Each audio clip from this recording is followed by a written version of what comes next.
They say, oh my God, I see the way you shine. Take your hand, my dear, and place them both in mine. Allez, la garde-robe est en train d'arriver.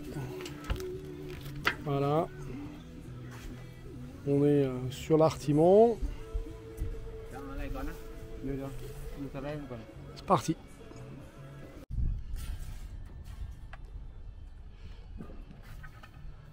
Bon, Jean-Pascal, ils ont mis une petite ligne jaune, hein? Ah ouais, hein. Ça avance, ça avance. Ouais, bah ils vont démarrer l'anti-fouling. Ouais. Et on est dimanche, hein, ils travaillent. Hein. Ouais, on est dimanche, ils travaillent. Et donc, ils ont sablé le pont, ça y est? Allez, c'est terminé, on peut marcher ce personnel. Donc, anti-fouling maintenant.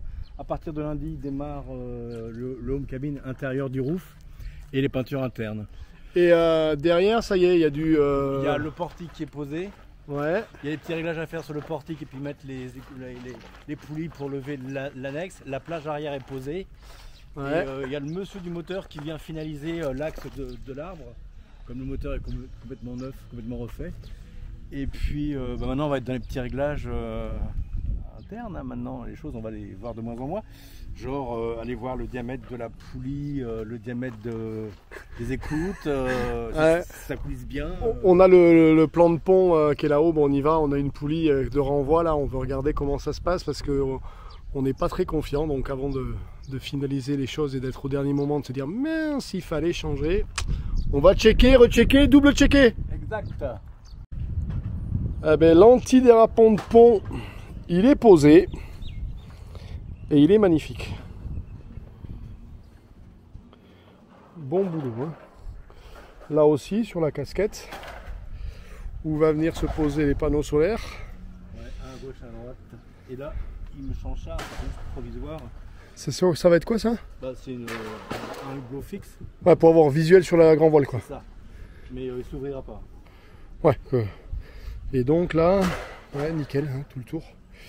Enfin comment on appelle ça, les chandeliers quand là? Lundi, il vient, il me pose tous les garde-corps, donc ils sont fixes à l'arrière et en chandelier à l'avant. Et il me fait les descentes de pont. Je lui ai demandé de les remonter pour que c'est plus sécure. On va les prendre en main là au moment où Bon, on passe. allez, mets-moi le bout là-dedans. C'est une écoute, mais vas-y, passe là. Hein. Ok, donc il n'y a pas de souci, ça passe bien. Donc elle va venir, attends, bouge pas. Elle vient de là-bas. Ouais, voilà, elle va venir de là-bas et elle va rentrer ici. Voilà, sur le je vais winch. la faire traîner un peu, si tu veux. Et les winches, ça marche que dans un sens. Hein. Donc ça va donner quelque chose comme ça. Enfin non, elle va pas. Elle est attachée où? Elle va être comme ça, ouais. Mais ouais, ça c'est nickel. Il n'y a pas de souci avec ça, on est bien. Vas-y, tu fais. Non, ça coulisse bien, il n'y a pas de problème, c'est le bon diamètre. On les nettoie, c'est tout, voilà, à la limite, je voulais les changer moi. Je voulais surtout les mettre sur une platine. Un peu plus grosse, ouais. Bon, Non, mais je voyais ton écoute beaucoup plus grosse que le Réa, et en fait j'ai des problèmes de vue, quoi. Hein. Non, ça passe nickel, ça. Pas de problème. Bon, écoute, on va aller voir dedans comment elles sont, elles sont vissées dans le bois, on ne sait pas, ou s'il y a une patte de renfort. Joli. Bon là, le travail de la semaine, ça va être on va envoyer ce génois, donc on va récupérer le bout de l'enrouleur, le faire passer dans son chemin. Je dois monter en tête de mât parce que la pièce qui est là-haut a été montée à l'envers, celle qui empêche la drisse de génois de s'enrouler autour. Je ne sais pas si vous la voyez, il faudrait que je zoome. Donc voilà, on va aussi passer mettre la drisse de spi là-haut. Et puis on va finir de poser la GV, gérer toutes les attaches ici avec de la dynéma, les tarcages le long de la baume, etc. Donc là on est dans les petits détails finaux. Ah oui, Jean-Pascal, oui. Plus de place pour... Ah oui, putain, Grosse surprise, très rapidement, le bateau a été booké, donc maintenant il est plein. Il est complètement plein. Départ Phuket, arrivée Philippines. 2 mois de navigation, le bateau est plein. Il est déjà réservé. Ouais, enfin plein, c'est 2 équipiers, Oui, mais... il est plein dans la mesure où toutes les cabines sont voilà. occupées. Donc la suite, si quelqu'un veut venir naviguer et faire de l'école de voile, ce sera Philippines à partir de la mi-fin juillet, quoi. Pour faire des visites d'îles au milieu des Philippines, c'est quand même, il y a un parc... Bah, c'est grand comme l'Europe, donc ça veut dire qu'il ouais. y a des morceaux entre îles où il y a aussi de l'eauturier, entre guillemets, puisque tu vas d'île en île, mais tu fais tu fais une nave de nuit ou 2 naves de nuit, hein, si tu vas du bon côté, quoi. Et des mouillages magnifiques. Hein. Ouais. Donc voilà, donc si vous avez envie de naviguer avec nous et de faire une formation ou juste venir naviguer, ça sera, le prochain coup sera aux Philippines, ça y est, en ce qui concerne d'ici à la base, c'est fini. Ça attaque l'intérieur cette semaine.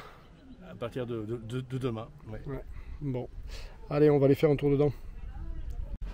Alors l'avantage du bateau quand on s'y refit, c'est qu'à un moment donné, on va l'aménager comme on veut. Ah, c'est un peu ça, c'est un peu l'idée, oui. Et là, alors on peut le dire, hein, ça fait un petit moment qu'on regarde et qu'on se discute et qu'on machin un truc. On est en train de se dire, on profite de l'expérience des uns et du savoir-faire de l'autre. Alors il faut savoir que Jean-Pascal, t'as fait combien de cuisines dans ta vie? J'en ai fait plein, j'ai fait des appartements, des maisons. Donc c'était son métier un petit peu de faire de la construction. Donc il a l'œil, il a le regard, on va dire, de l'expert, mais pas maritime. Et donc là, on a ce plan de travail. Donc de suite, tu t'es dit, bon, alors les assiettes et les verres. Bah, je voudrais mettre ici, moi, faire un meuble sur mesure avec un plan de travail ici et en dessous les assiettes et les meubles, de manière à pas se contorsionner pour aller chercher les assiettes en dessous là, quand on met la table ici, quand on mange sur le roof ou dehors. Voilà. Et là-dessus, donc on a ici vous avez la place de la ah ben déjà j'avais même pas vu, de la gazinière de gaz qui est là. Et à côté, on était en train de discuter plan de travail, quoi. Là, il y a l'évier, et puis il reste tout ça en plan de travail. Mais effectivement, Stéphane, toi, tu dis que ça peut gêner. Donc moi, j'avais l'idée, je vais voir le menuisier, il me fait une grande planche, genre planche à découper, une rigole à défonceuse périmétrique, et puis madame coupe les légumes, les prépare, même coupe les steaks, les machins. Là-dessus, c'est un plan de travail qui fait table à découper. Peut-être, ça peut être ça ou... Alors là, dans les commentaires, les gars, parce que je suis intéressé, moi j'ai ma vision, mais peut-être que vos expériences de bateau, c'est pas les mêmes. Moi, je me suis rendu compte que ça, c'est très bien, parce que l'idée, c'est que avec la gîte, rien ne se casse la gueule. Mais je me rends compte que quand tu es ici et que tu viens de finir de découper tes légumes et que tu es obligé de les prendre pour aller les poser dans la poubelle, c'est beaucoup plus facile d'attraper ta poubelle, de faire glisser, de les mettre là. Et la deuxième chose dont je me suis rendu compte, c'est quand tu es en train de nettoyer ici à l'éponge, le joint qui est là, le tour, il finit toujours dégueulasse, il reste de l'eau, il pourrit, tu n'arrives pas à sécher, il faut finir au papier. Donc, je me demande si, alors peut-être pas la totalité, mais un petit peu... Un évidoir. Un évidoir central, tu vois, qui fait que sur les côtés, ça se cassera pas la gueule, mais au milieu, voilà, tu peux ramener, tu peux enlever, et hop, dans la poubelle. Donc, ouais. Laissez-nous en commentaire comment vous vivez ça sur vos bateaux et ce que vous en pensez. Est-ce que les ingénieurs... Et les rangements aussi. Qu'est-ce que vous faites des rangements Ouais, et les rangements qui sont là. Parce que est-ce que les ingénieurs qui ont pensé à ça, qui sont pas nous, parce que bon, on navigue quand même un peu plus qu'eux, puisqu'eux ils construisent des bateaux, ils y ont bien pensé ou est-ce que c'est intéressant? Là, donc tu m'as dit frigidaire. Hein. Frigidaire, alors si possible la version avec frigidaire en haut et congélateur en dessous. Il existe des inversés, ouais. Parce qu'on se baisse moins souvent pour le congélateur, donc moi le frigidaire il est à hauteur d'homme, hauteur des yeux, etc. Et voilà, hein, congélateur, frigidaire. Bon là la contrainte qu'on a c'est... L'électricité? Non, c'est le passage. Le passage, ah ouais, parce que bon on est... il faut qu'il passe là quoi. Ah, il y a 57. 57. Ouais, 57. C'est combien le standard frigo? Je l'ai vu qu'il y en a, c'est 60 logiquement, mais en cuisine classique, ici j'ai vu qu'il y en a des plus petits, je crois qu'ils en ont à 55 il me semble. Mais on peut démonter la porte. On peut démonter la porte, il faut voir après dans quel sens. Enfin, pas cette porte-là, hein, la porte du frigidaire. La porte du frigidaire. Ouais. Là, petite modif qu'on va faire aussi qui est pas sur le bateau, c'est cette descente. Ouais, cette descente elle est un peu raide. Donc là moi j'ai mis en papillon de manière à faire un démontage, même par ma compagne, elle peut le faire à la main. Mais je voudrais mettre des trous oblongs, genre ovales. On découpe l'oreille ici, on découpe l'oreille ici. Et quand on est plus en navigation, on ouvre les papillons il pivote et on le rabaisse et on est incliné beaucoup moins raide parce que là c'est un peu casse-gueule. Hein. Voilà, donc la version descente en nav et puis la version lors des repas quand il faut monter, descendre, se passer les assiettes, ces choses-là, etc. Voilà. Bon là, c'est la grande salle de bain. Ils attaquent la peinture. Semaine prochaine aussi. Semaine prochaine, donc là c'est bon. Et il y a la deuxième salle de bain à faire aussi, qui est la même. Et puis on était en train de regarder aussi dehors, tranquillement, donc l'espace qui est ici, hein, puisque c'est le poste de pilotage. Mais comme c'est un cockpit central, vous savez très bien que sur les bateaux à cockpit central, souvent la convivialité des repas est plus compliquée. Et donc, là où t'es, JP, tu nous as prévu un siège... Alors, j'ai fait faire par un serrurier un siège qui aura comme assise une glacière. C'est-à-dire qu'en fin de compte, c'est un support de glacière. Tu sais qu'ils vont finir par croire que tu penses qu'à picoler, hein, des frigos, des congélateurs, des glacières. Ça peut avoir de l'eau fraîche. Des glaçons pour le Ricard. Ouais. Donc, ça sera pour pouvoir surtout boire froid. Donc, ça sera une glacière qui va me servir de siège avec un coussin fait sur mesure. Et en dessous de la glacière, c'est aussi la boîte à pêche. Hein. Ouais. Donc, tout est optimisé et tout ça, ça lui sol pour pouvoir le laver en dessous, que la flotte elle passe.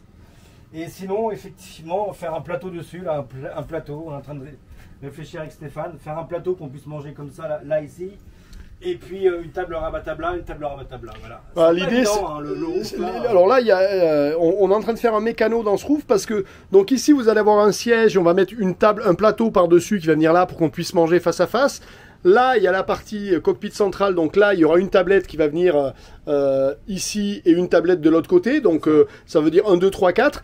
Et juste à côté, la partie qui est là, effectivement, on va se servir de la partie arrière qui est là pour faire la même chose. Remettre plateau et plateau. Donc on va pouvoir manger à 6 dans ce cockpit tranquillement. Mais c'est un peu Tetris, hein. C'est un peu, on ouvre les... Mais bon, voilà. Deuxième chose, c'est que, étant donné qu'il y a tout cet extérieur qui est libre, ici, ça va être du vitrage en plexi. Vitrage en plexi. Il a acheté tout un tas d'attaches verres et de repose-verres. Donc on va mettre les repose-verres de chacun, etc. Là, ce qui veut dire quand tu mangeras, tu auras ton verre à côté où ta bouteille d'eau sera pratique. Ici en haut, donc il y a l'électronique pour que quand tu es normalement dans le sens de la marche, tu vois tes indicateurs. Et puis la dernière chose là sur laquelle on est en train de bosser, c'est qu'on fait des doubles banquettes. Ah oui. On va montrer ici. C'est donc ça va être un sommier à latte rétractable de manière avec des pieds là. Tac, on tire, on peut dormir à deux ici. Voilà, et le même de l'autre côté. Même de l'autre côté, voilà. Et le même de l'autre côté. Ce qui veut dire que à l'extérieur, dans le carré, il y a avec un bon sommier bien fait, ce sera rétractable et jouable. Pendant les quarts de nuit, tu peux dormir là tranquillement. Vertical, une fois qu'on a tiré, il devient pour combler l'espace du trou et après ça devient un grand matelas. Voilà ça. Puis toi, donc tu es un aficionado au mouillage. Moi je dors là. De toutes les manières, ça c'est ma place. On s'en fout des cabines avec ma compagne. On dort ici. C'est ventilé. On entend les petits oiseaux quand on était près de la rivière. Nous on préfère ici, voilà. Donc de toutes les manières, c'est notre place. Ça c'est notre place. Petite hérésie qui a été faite ici. On a un winch d'enroulage donc c'est pour l'enrouleur de génois. Alors attendez, je vais mettre sur le côté parce que là le vent est en train de vous donc il est là et il est comme vous pouvez le voir, la manivelle de winch ça passe pas, donc ça va être du clic-clic qui marche pas. Donc là il rentre ici, il a un taquet bloqueur qui est là. Ce qu'on va faire, je pense, c'est que donc l'écoute arrive par le trou qui est là, elle viendra faire un tour autour de ce winch. De ce winch, on va repasser dans le pontet qui est là. Et moi, je vais aller venir chercher directement en face le winch qui est ici. Ce qui permettra gentiment de venir tirer ce génois ici avec un winch plus gros. Parce que quand tu prends un carton en nav, la grosse problématique, c'est la voile d'avant. La GV, c'est pas vraiment le problème. Mais la voile d'avant, à un moment donné, ton génois, il t'embête. Et ce que tu veux pas te retrouver, c'est au moment où tu veux l'enrouler, qu'il te parte dans les mains et que tu te retrouves avec une voile qui batte dans tous les sens. Donc l'enrouleur de la voile, c'est intéressant.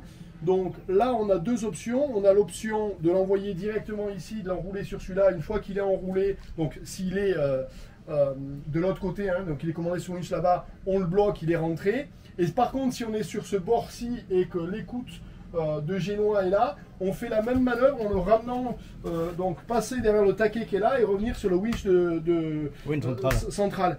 Et donc ça nous permet dans les deux cas d'avoir deux gros winches dans du gros temps pour pouvoir assurer cette rentrée de génois dans les meilleures conditions et éviter le bordel. Voilà, ça c'est des... je sais pas si vous avez ça sur vos bateaux, mais moi je sais que sur tous les bateaux où j'ai été avec tous les équipiers, l'enroulage de génois, quand tu prends une grosse branlée ou qu'il faut commencer à riser, c'est celui qui est le plus, qui demande le plus d'énergie, donc on essaie de s'économiser au maximum, donc on passe en ça. Voilà, on a tout l'électronique qui est prêt. Alors tout est prêt, tout ira tout en partie ici. Il y aura l'action set, le pilote automatique. Ici c'est température moteur, etc. Et ici il y a la centrale de navigation qui est la répétition de ce qui devait être là-haut. En fin de compte, on bascule là-bas, ça sera la VHF avec l'AIS là-dedans. Okay. Et on aura tout ici avec le routeur. Voilà, ouais, la VHF AIS qu'on a reçu, ça y est, avec son GPS intégré. On a reçu le splitter pour l'antenne VHF pour mettre l'AIS et la VHF dessus. Tu as déjà installé ce qui est le plus important en Thaïlande. La radio. La radio, alors là, hein, vous arrivez en Thaïlande, il faut qu'il travaille avec la radio, donc ça c'est fait. Elle est là, elle est derrière ça, il a la radio qui est faite avec les baffes. Et elle marche, hein. Ouais, elle marche. Donc, ben voilà, c'est la fin de chantier, parce que là ça va vite, maintenant c'est dans 15 jours, il sera prêt, 3 semaines. Alors, logiquement, il sort le 18. Donc, je crois, voilà, si c'est pas le 18, il y a encore une fenêtre de marée haute 15 jours après. Voilà. Donc, va y avoir c'est la dernière ligne droite, donc il faut penser à tous ces petits détails-là et préparer pour que ce soit le plus convivial en mer. Parce qu'on a du monde en fait qui... On a du monde qui... Oui. Alors je tiens quand même à préciser, donc le bateau a été booké très rapidement en école de voile. On a donc 2 passagers qui rentrent à Phuket pour aller à la destination finale, ils vont rester 2 mois avec nous. Mais on avait aussi mis en annonce pour de la dilettante des passagers à bord qui venaient une semaine, 10 jours, 15 jours. Et on avait aussi booké un couple d'Italiens et 2 autres personnes qui voulaient venir naviguer avec nous. Donc on avait, voilà, on avait 2 solutions, on a préféré prendre les 2 complets en école de voile. Ouais, bon, ben c'est plus intéressant de faire de l'école que de la plage. Ouais, enfin, moi je trouve que transmettre ce qu'on peut transmettre et puis avoir à bord des gens qui n'ont pas de vrai, comment dirais-je, appétit sur la voile, un bateau qui est fini, qui est nickel, juste parce qu'ils ont envie de faire des tours dans l'eau. Bon, c'est sympa de partager la passion, mais ils n'ont pas vraiment la passion, donc c'est plus intéressant. En plus, là, les deux équipiers qui vont venir, c'est 2 personnes qui ont un projet de tour du monde et qui veulent acheter des bateaux. Donc, 2 mois de nav, des clearances dans tous les sens du côtier et de la navigation hauturière, c'est un bon programme, quoi. Mais on fera un programme de dilettante, de voyageurs vacances quand on sera aux Philippines. Ouais, mais je pense qu'aux Philippines, il y aura aussi beaucoup de naves longues parce que c'est grand comme l'Europe, hein, donc tu traverses pas l'Europe en 2 heures. Ouais. Donc il y aura le choix des 2, quoi, en fait, c'est ça qui est bien. Il y aura des bookings comme je faisais ici sur Krabi. Ouais. Donc voilà, j'espère que cette petite vidéo vous a donné voilà, un peu plus d'idées sur la finalité de ce qui était en train de se faire. On va finir, comme je disais, mettre avec de la Dynéma les petits détails sur le gréement, monter en tête pour installer la drisse de spi. En ce qui concerne la réponse de la préparation de navigation qui devait sortir à la place de cette vidéo-là, on s'est rendu compte que la vidéo n'avait pas très... Enfin, il y a quelques gens qui avaient accroché, mais pas beaucoup. Donc on se dit que ça ne vous intéresse pas plus que ça. Donc notre préparation de nav, j'ai fait la vidéo, elle est disponible sur le Facebook. Donc si vous allez sur le Facebook, vous avez le lien dans la description de cette vidéo-là, vous verrez la vidéo qui explique la préparation de nav, etc. Je ne l'ai pas mise en ligne directement sur la chaîne YouTube pour pas interférer. Voilà, on se rend compte que ça ne vous intéresse pas plus que ça, donc on le met de l'autre côté pour que ceux que ça intéresse, ils l'ont quand même, et puis ceux que ça intéresse pas trop, ils auront des vidéos un peu plus personnelles là-dessus. On a décidé, donc à partir du moment où on va commencer à naviguer, on va vous donner à chaque vidéo l'astuce de la semaine. Ouais. Hein, donc on a commencé à faire des listes. L'idée c'est de vous transmettre pas les 10 erreurs ou les 10 ce que vous voulez, mais les 10 ou les 20 ou les 30 ou les 50 astuces qu'il est bon de savoir quand on est marre, qui font que on évite certains pieds dans le tapis et puis qu'on gagne du temps. C'est ça. Voilà, rien à rajouter? Non, rien à rajouter, juste...